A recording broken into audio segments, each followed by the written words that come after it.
it's quite true that they did slave many people. They did slave for different reasons, so different kind of slaveries. They did have that. There was this lady during the 70s, I remember, when I was leaving the primary school. My school was in Canning Rise.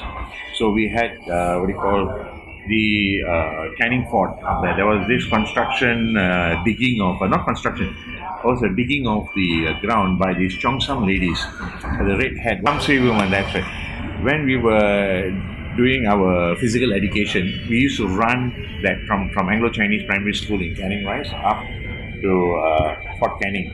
So these women were there.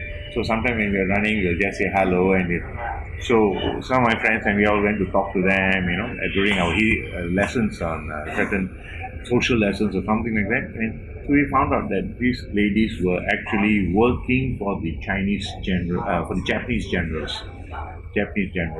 Okay? So they were ill-treated by them. So our teacher was, I still remember my teacher's name was Miss Novina.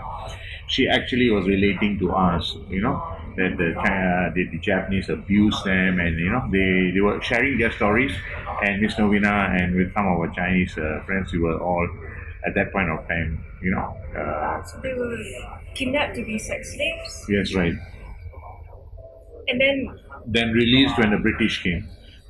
but then when the British came, they had no compensation whatsoever, and they had to work. We don't as know Samsui about that, women. but they were working as Samsui women. I do not know whether easy work. not Either. easy It's work really either. Yes, tedious. it wasn't easy work. So what we used to do after that is that group of us from the school, when we come to school, our parents will give us some money and all that. So we used to save some of this money, and sometimes we'll buy from the tuck shop. Right, those days we would call it tuck shop. We'll buy the food from the tuck shop, and then with the permission of the teacher who will come with us, one of the teachers will follow us. We'll bring the food to them and share with them, because we really felt, that these women were working so hard, because we have not seen.